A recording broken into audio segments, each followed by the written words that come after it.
Hey, so you know me, having these conversations is important. I love the fact that you subscribe to this YouTube channel. You must share this video. Tell everybody about this conversation because I'm talking to Gina Din.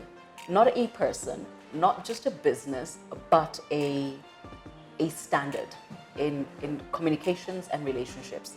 But here's the thing, Gina, brands and businesses like yours find buyers. And if I'm not wrong, just as we were celebrating your 50th, you got a suitor. I got a wonderful suitor. He was good looking. He had everything that it took to be a great partner. And yet you didn't say yes. He just wanted too much of my time.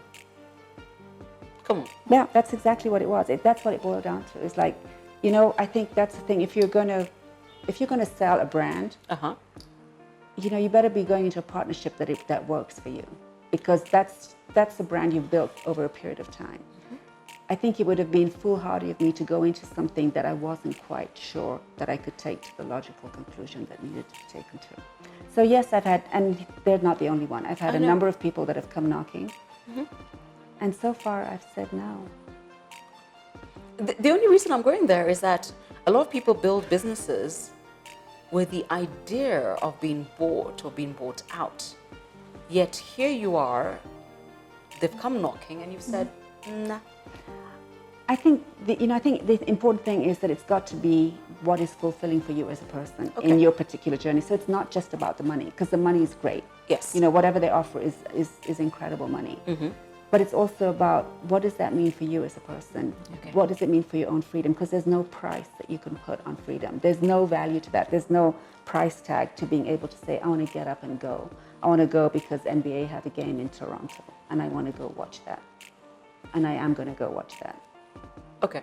So I want to have my freedom. That's very important for me, is that I have not invested as much as I've invested in a business or a brand just for the money. I've invested in it so I can have my freedom. Okay. That I get. And I hope you remember that and somebody comes knocking and it doesn't sound right. The other thing I get about you is that you listen to your gut a lot. All the time. I mean, you know, this business, as like you said, there was nobody that I could go to say, how do I do this? How do I do this? You know, and I have so many young people that come to me now, and I'm able to say or share my experience. I didn't have that. I didn't have the role models that I hope that I am to a number of people. So a lot of it has just been about what is right, you know, intuitively right. And I think if you do what is right by the people involved, if your intentions are right, the chances are that it's right. If you have the right intention, the chances are it is the right decision. If it feels a little bit uncomfortable, don't do that.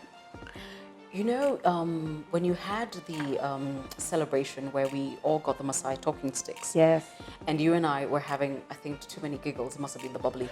And we were talking about the fact that it's time that Gina Din had like global offices, and it's got to be Gina Din, New York. And then one day you turned around and told me, no, New York's offices for Gina Din will be out of Africa.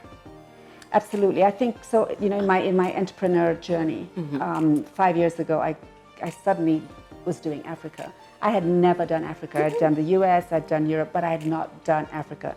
I mean, obviously I'd done Cape Town and Joburg, but you know, I hadn't done real Africa. And suddenly I was exposed to Africa in its true sense, and it was just completely different to the narrative that we'd been fed on. You know, it wasn't about famine and conflict and the distended bellies and, you know, the flies. It wasn't about that. It was this amazing continent with huge successes that nobody talked about. And suddenly I wanted to be that person that talked about it, because I've built brands, I've told great stories about brands, but you know, it's my responsibility to tell the stories about the continent that we are so fortunate to call home. I know. You know, so lucky. And I go to Africa, you know, African cities all the time, and I see the successes, and I'm so proud to be African. I really am. I'm so proud. I want to be. You need to be telling those stories. We need to tell those stories, because we need to start having people believe the real African narrative. Yes. It is not what we watch on TV. No. And here's the thing, there's a point where I would get a little antsy because I was upset about the narrative told by others, but it is not their mandate to tell that story. They'll tell the story that works for them. Of course it is they do. my job to tell the story of Kenya and of Africa that I want told. And the success stories, the amazing success. I mean, you've seen the YouTube that we put out recently. Yes. And it's Who would have celebrating. thought? Who would have thought? I mean, it's celebrating African success. Yes. We have so much to celebrate. I want to be that person. I want to be the person that shapes the conversation of this continent. I'm doing my part, and it's because she has been a big part of my life for so long. And a lot of people have heard me say this before. When I grow up, I want to be Gina Din, and it's because when she travels, she brings me chocolate. However, do you remember when we had the conversation about oil?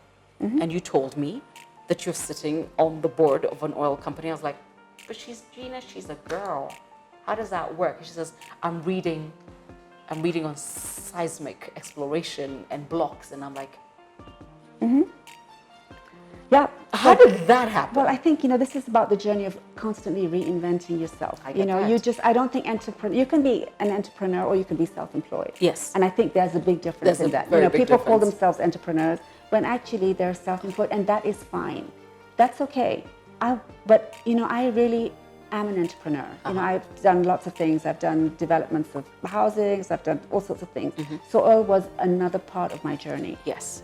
It was a very frightening part because it's a very male-oriented field, and it's actually quite boring. It's all about this very scientific stuff, and I am not a scientific person at all. But I suddenly realized that I can bring something to the table in terms of you can go into anything, any industry that you want to, and bring in a different perspective. Right. And that perspective is valuable. Yes. And I suddenly realized that the perspective I brought to the oil industry was really, really valuable.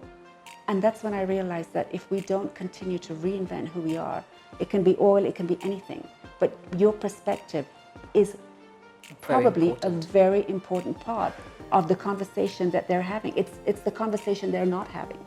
It's a conversation they're not having. And I remember telling you a couple of weeks later, I left our meeting and I kept thinking, what are you doing? What are you doing? What are you doing? What are you doing? And I got my certification in oil, gas, and mining. And I told you I had to do this. And when people asked me why, I said, when the story of extractives of oil, gas, mining in Kenya and in Africa is told, I must tell it correctly because I understand. And that's what I love about you, Caroline, is that you have foresight, is that you will see that is going to come. It's coming. So you know what? You're ready for that. I'm ready. But I don't know how many other people are. And I love that, is that we need to think ahead. We cannot be thinking for tomorrow. Because you know what? We know all that stuff. We need to be thinking about, for me, it's like the conversation of the continent. People want to invest in this continent, but how are they going to invest if the narrative is what they're seeing? They won't want to come. I want to bring more investment to this country. I want to make sure that, Africa is doing what it does best, and that is being Africa. Yes. That's We're all not we need New to be. York. We're not New York. We're not London. We are Africa. We should be very proud of that. And so she's all about the African conversation.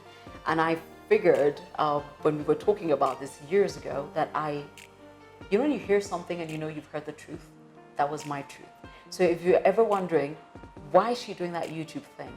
Because I knew our conversations needed to be told and told to the world. And the internet was the conveyor belt for that. And that's why I'm here. And that's why I'm so proud and honored and delighted that my first African conversation is with an amazing African woman, Gina Din. Thank you. Thank you. Thank you.